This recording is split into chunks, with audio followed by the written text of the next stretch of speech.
प्रिय संस्कृत मित्राणि नमः संस्कृताय मैं अंजलि त्रिपाठी आप सभी का अपने YouTube चैनल संस्कृतम संवाद पे हार्दिक स्वागत कर रही हूँ। अब विज्ञान मीमांसा से महत्वपूर्ण तथ्यों की हम लोग महत्वपूर्ण तथ्य देख रहे हैं। चलिए देखते हैं। अभिज्ञान शाकुंतलम में पूर्ववंशी चंद्रवंशी राजा दुष्यंत तथा विश्वामित्र और मेनका की पुत्री शकुंतला का प्रेम वियोग पुनर्मिलन वर्णित है। अभिज्ञान शाकुंतलम में शाकुंतलम की कथा महाभारत के आदि पर्व तथा पद्म पुराण के स्वर्ग खंड में वर्णित है। महत्वपूर्ण टॉपिक चल रहे हैं। शकुंतला का नायक दुष्यंत हस्तिनापुर का राजा है और धीरोदात्त नायक है। उनकी जो प्रकृति है वो धीरोदात्त नायक है, गुणों से युक्त है। शाकुंतलम की नायिका शकुंतला है। महर्षि कर्ण काश्यप की पालिता पुत्री है और मुग्धा नायिका है। शाकुंतलम का प्रमुख रस श्रृंगार रस है। चतुर्थ अंक में करुण रस है। जो चतुर्थ अंक है विदाई अंक महत्वपूर्ण अंक है, उसमें करुण रस है। शाकुंतल में 24 छंदों का प्रयोग हुआ है, जिसमें सर्वाधिक छंद आर्या 39 जगह पे प्रयोग हुआ है। तत्पश्चात वसंतिल का भी 30 जगहों पे प्रयोग हुआ है। अभिज्ञान शाकुंतलम में कुल 196 श्लोक है। सर्वाधिक 35 श्लोक जो सप्तम अंक में है वो है। और अभिज्ञान शाकुंतलम में चतुर्थ अंक में 22 श्लोक है। अभिज्ञान शाकुंतलम में वैदर्भी रीति का प्रयोग हुआ है और गुण जो है वो माधुर्य गुण है। शाकुंतलम में साधारणतः गद्य के लिए सौरसेनी और पद्य के लिए महाराष्ट्रीय प्राकृत का प्रयोग हुआ है। गद्य के लिए सौरसेनी और पद्यों के लिए महाराष्ट्रीय प्राकृत का प्रयोग हुआ है। षष्ठ अंक में दोनों सिपाही और धीवर मागधी बोलते हैं। छठवें अंक में दोनों सिपाही जो हैं धीवर मागधी बोलते हैं। मागधी शाकुंतलम में सर्वाधिक उपमा और अर्थांतर न्यास अलंकारों का प्रयोग हुआ है। दुष्यंत की शकुंतला से पूर्व अन्य दो रानियां हंसपदिका और वसुमती हैं। शकुंतला का अनुसुईया और प्रेमदा नामक दो सखियां हैं। शकुंतला की अनुसुईया और प्रेमदा नामक दो सखियां हैं। शकुंतला और दुष्यंत का पुत्र सर्वदमन है। शाकुंतलम का विदूषक मांडव्य है, दुष्यंत का मित्र है। पहली बार द्वितीय अंक में मंच पर आता है। पहली बार ये द्वितीय अंक में मंच पर आता है मांडव्य। दुष्यंत का सेनापति भद्रसेन है और पुरोहित सोमरात है। दुष्यंत का सेनापति भद्रसेन है और पुरोहित सोमरात है। इंद्र का सारथी मातली और दुष्यंत का सारथी श्रुत है। इंद्र का सारथी मातली और दुष्यंत का सारथी श्रुत है। करभक नामक दूत द्वितीय अंक में दुष्यंत की माता का संदेश लेकर आता है। करभक नामक दूत द्वितीय अंक में माता का संदेश लेकर दुष्यंत के पास आता है। शकुंतला परित्याग के बाद देवों और राक्षसों के पिता प्रजापति मारीच कश्यप ऋषि के आश्रम में रहती हैं। काश्यप कर्णों के लिए आया हुआ है और कश्यप मारीच ऋषि के लिए आया हुआ है। वैखानस सारंगो सारदत्त गौतम नारद हारित आदि महर्षि कर्णों के शिष्य हैं। ऋषि मारीच का एकमात्र शिष्य जो शकुंतला दुष्यंत के मिलन की सूचना कर्णों को देने हेतु 7वें अंक में भेजा जाता है, उसका नाम गालव है। षष्ठ अंक में धीवर को पकड़ने वाले दो सिपाही सूचक व जागनुक हैं, जो राजा का शाला एवं नगर रक्षाधिकारी श्याल है।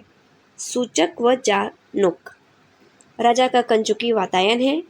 वह षष्ठ अंक में वनोत्सव की तैयारी में लगी दो उद्यान पालिकाओं को परिवृतिका व मधुरिका को ऐसा करने से रोकता है।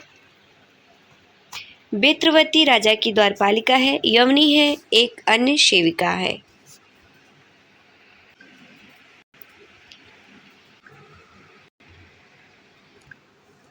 अदिति दक्षिणी मारीच की पत्नी तथा गौतमी कर्ण के आश्रम की एक वृद्धा तापसी है। गौतमी भी सारंगराव और सारदत्त के साथ शकुंतला को छोड़ने हस्तिनापुर जाती है। मारीच के आश्रम में सर्वदमन के साथ रहने वाली तापसी शुभ्रता थी। सानुमति शकुंतला की माता मेनका की सखी हैं, जो षष्ठ अंक में राजा और विदूषक की बात अदृश्य रूप में सुनती हैं। अदृश्य जो दिखाई न दे। छठवें अंक में सुनती हैं राजा और विदूषक की बात। इंद्र का पुत्र जयंत तथा पत्नी इंद्राणी पोलामी सची हैं। सुलभकोप ऋषि दुर्वासा अत्रि और अनसुईया के पुत्र हैं। दुर्वासा अत्रि और अनसुईया के पुत्र हैं। वे चतुर्थ अंक में आरंभ में शकुंतला को शाप देते हैं। दुर्वासा अत्रि और अनसुईया के पुत्र हैं, जो चतुर्थ अंक में शकुंतला को शाप देते हैं। महर्षि कर्णों का आश्रम मालिनी नदी के तट पर, विश्वामित्र का आश्रम गौतमी नदी के तट पर तथा मारीच का आश्रम हेमकूट पर्वत पर था। दुर्वासा के शाप का असर पंचम अंक में दिखाई पड़ता है। यह नाटकीयता की दृष्टि से सर्वश्रेष्ठ अंक है। शकुंतला ने सचीतीर्थ में, जो गंगा के तट पर स्थित है, में जलवंदना की, जहां उसकी अंगूठी गिर जाती है। सचीतीर्थ में शकुंतला की अंगूठी गिर जाती है। तृतीय अंक में प्रियंवदा कमल पत्र पर नाखून से प्रेम पत्र लिखने की सलाह देती है, शकुंतला को देती है, जिसे वह फूलों में छिपाकर देवता के प्रसाद के बहाने राजा के पास पहुंचाने को कहती है। नाटक का आरंभ ग्रीष्म ऋतु के वर्णन तथा राजा दुष्यंत द्वारा आश्रम मृग का पीछा करते हुए होता है। ग्रीष्म ऋतु में होता है और मृग का पीछा करते हुए होता है। राजा पंचम अंक में हंसपदिका के संगीत की प्रशंसा करते हैं और षष्ठ अंक में शकुंतला तथा उसकी सखियों का चित्र बनाते हैं। दुष्यंत षष्ठ अंक में धनमित्र नामक व्यापारी की मृत्यु पर उसकी सारी संपत्ति उसके गर्भस्थ पुत्र को दे देता है। दुष्यंत के लिए इंद्र अपना आधा सिंहासन छोड़ देते हैं तथा राजा को मंदार माला पहनाते हैं। राजा द्वारा तिरस्कृत शकुंतला को प्रसव तक अपने घर में रखने को सोमवार तैयार होते हैं। अष्टमूर्ति शिव की उपासना शाकुंतलम के नांदी में की गई है। यह मंगलाचरण आशीर्वादात्मक मंगलाचरण है। शकुंतला के मंगलाचरण में स्तंभधरा छंद है, जिसमें प्रत्येक चरण में 21 वर्ण होते हैं और यह पत्रावली नांदी होती है। जब तक विद्वान संतुष्ट न हो जाए, सूत्रधार अभिनय कौशल को सफल नहीं समझता। वह ग्रीष्म ऋतु पर नटी से गीत सुनाने को कहते हैं।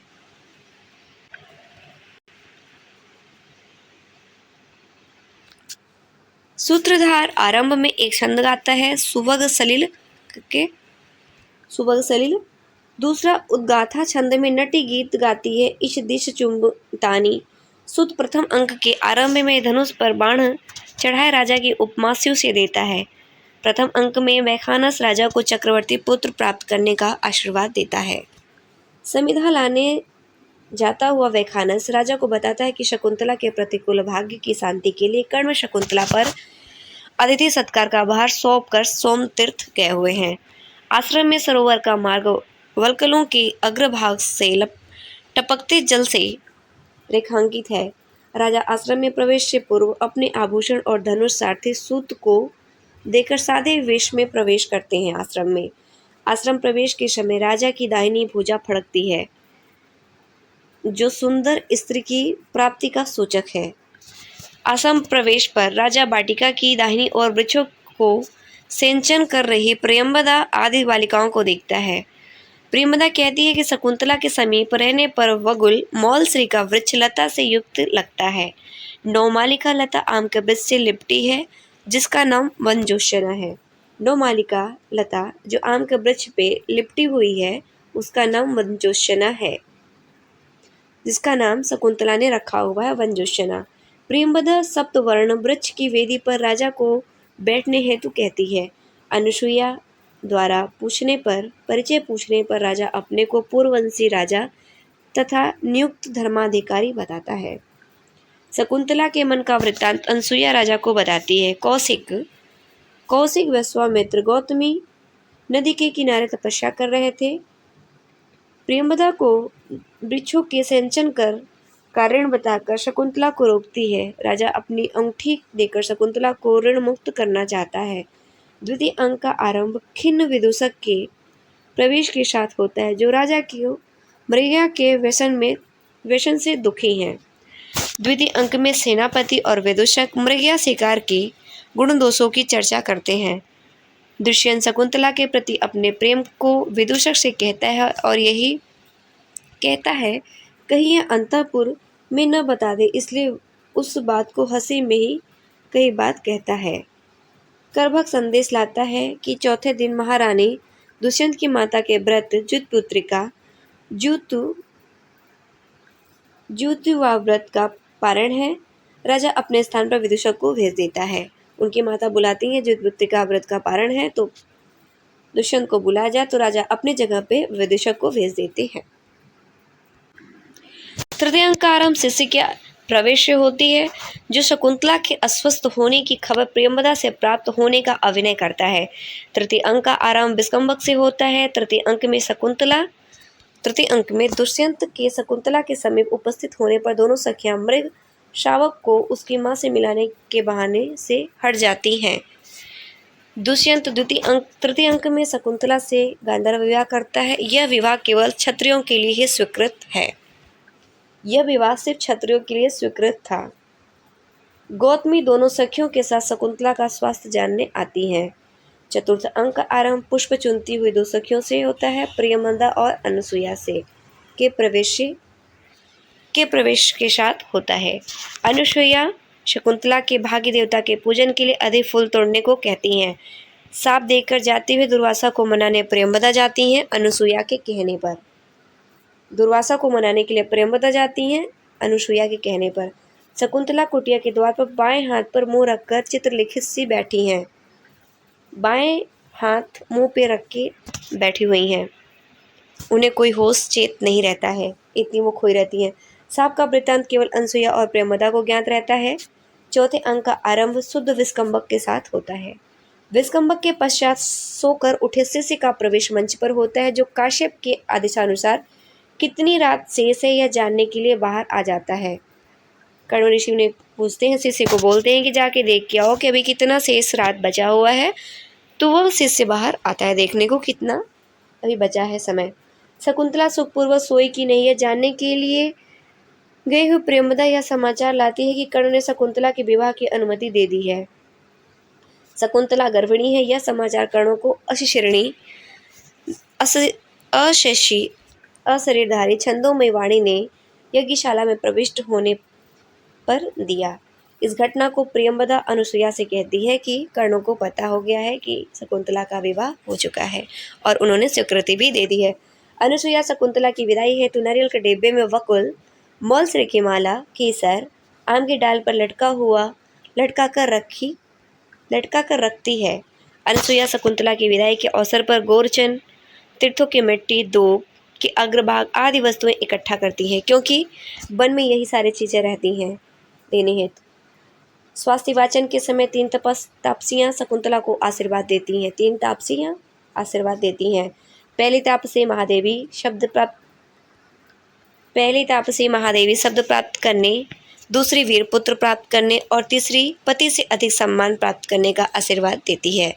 पहली महादेवी बनो, दूसरी वीर पुत्र को जन्म दो, तीसरी पति से अधिक सम्मान प्राप्त करो, तीनों आशीर्वाद देती हैं। दो ऋषि कुमार जिनके नाम नारद और गौतम है, वे वृक्षों द्वारा प्रदत्त वस्त्र आभूषण आदि शकुंतला के लिए लाते हैं, जो वृक्षों द्वारा शकुंतला की विदाई समय में मिला हुआ था। दोनों सखियां चित्रकारी से प्राप्त ज्ञान के आधार पर शकुंतला का श्रृंगार करती हैं। चित्रों में देखे अनुसार ही शकुंतला को वो तैयार करती हैं। पूरे नाटक में महर्षि कण्व केवल चौथे अंक में दिखाई पड़ते हैं। वे स्नान उपरांत ज्ञातस्थ शकुंतलेति श्लोक के साथ मंच पर प्रविष्ट होते हैं।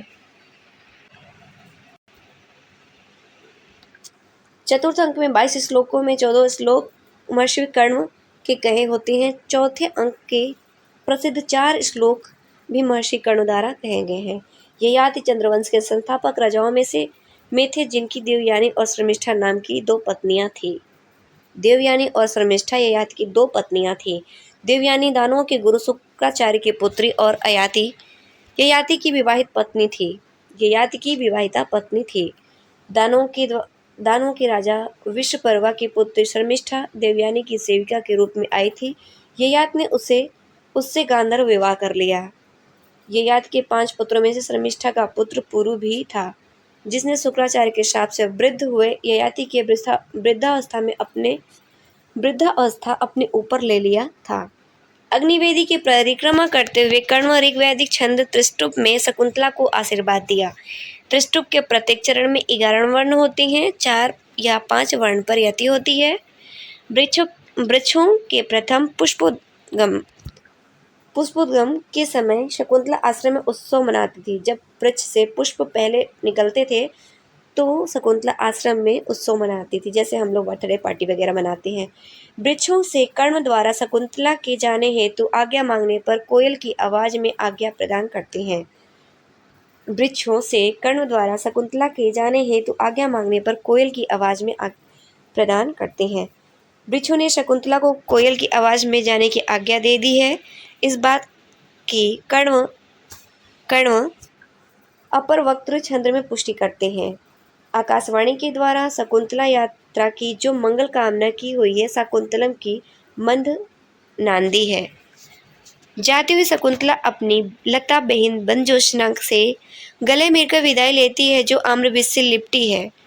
इसे धरोहर के रूप में सखियों के हाथ में देती है। शकुंतला कर्ण से गर्भ के कारण शिथिल हरिणी के कुशल पूर्वक संतान उत्पत्ति का समाचार अपने पास भेजने को कहती है पिताजी, जब ये गर्भिणी हुई, जो ये हिरण है, ये जब बच्चा दे देगी, जब ये प्रसव से मुक्त हो जाएगी, तो आप मुझे अवश्य ही बुलाना। कुशाग्रों से विंध्य मुख वाले जिस मृग के मुख पर शकुंतला ने इंगु दी, हिंगोट का तेल लगाया था तथा सांवे के चावल से पाला था। हिंगोट के तेल से लगा के उसे सही किया था जो चोट लगा हुआ था, और उन्हें सांवा के चावल खिलाया था। यह शकुंतला के जाते समय उसका वस्त्र खींचता है, उसे पिता कर्ण को सौंपती है। जो विदाई के समय शकुंतला के पीछे से वस्त्र को, आंचल को खींचता है, उसे विदाई के समय रोना आता है कि मुझे छोड़ के ये ना जाए, तो वो अपने पिता को सौंप के आती है। शकुंतला के साथ सरोवर के तट पर आए कर्ण चिर वृक्ष पीपल के नीचे बैठकर दुष्यंत को भेजने हेतु संदेश देते हैं। कमल के पत्ते की ओर में बैठे सहचर चकवा को न देख पाने के कारण चकवी रोती है, चिल्लाती है। कोई भी युगल जोड़ा अगर अपने युगल को नहीं देखता है तो वो दुखी हो जाता है। ठीक उसी तरह चकवा को न देखने पे चकवी भी रोने लगती है, चिल्लाने लगती है। शकुंतला द्वारा पहले पूजा के रूप में डाले गए निवार अब कुटी के द्वार पर उगे हैं, जो कर्ण को उसकी याद दिलाएंगे। अपराजिता रचकंडक सिंह सावक के साथ खेलती सर्वदमन के हाथ पर बाधा है, जो बालक के माता पिता के अतिरिक्त अन्य के छूने पर वह सर्प बनकर डस लेता है, जो ये सर्वदमन के हाथ में मारीच ऋषि द्वारा बाधा हुआ था।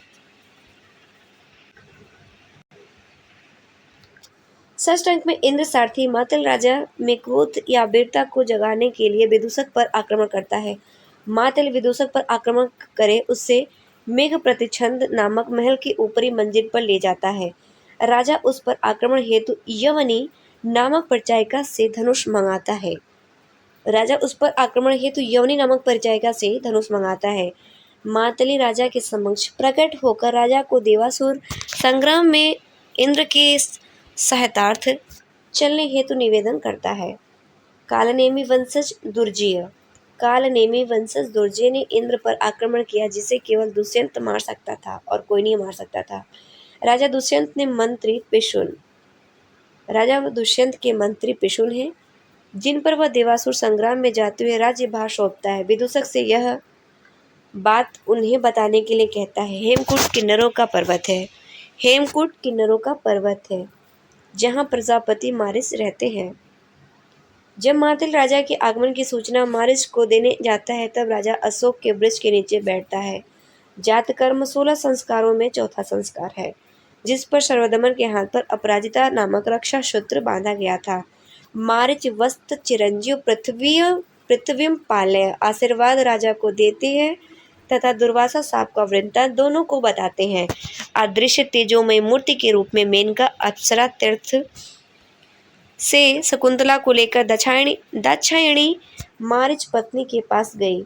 अभिज्ञान शाकुंतलम में नाटक का भरतवाक्य अंतिम श्लोक है। पर्वतता नाम प्रकृति हिताय रुचिरा छंद में है, जिसमें प्रत्येक चरण में 13 वर्ण 4 और 9 पे यति होती है। जीवों को बालात्वश में कर लेने के कारण भरत का नाम सर्वदमन था। पंचम अंक में अंगूठी के शची तीर्थ में जल तर्पण के समय गिरने की बात का पता सर्वप्रथम गौतमी के मुख से पता चलता है। ये रहे आज के कुछ अभिज्ञान मीमांसा से महत्वपूर्ण तथ्यों की रुचिकर बातें, जो हमें 7 अंक से मिली हैं। इसी के साथ मिलते हैं नेक्स्ट वीडियो में। तब तक के लिए धन्यवाद मित्रों। नमः संस्कृताय।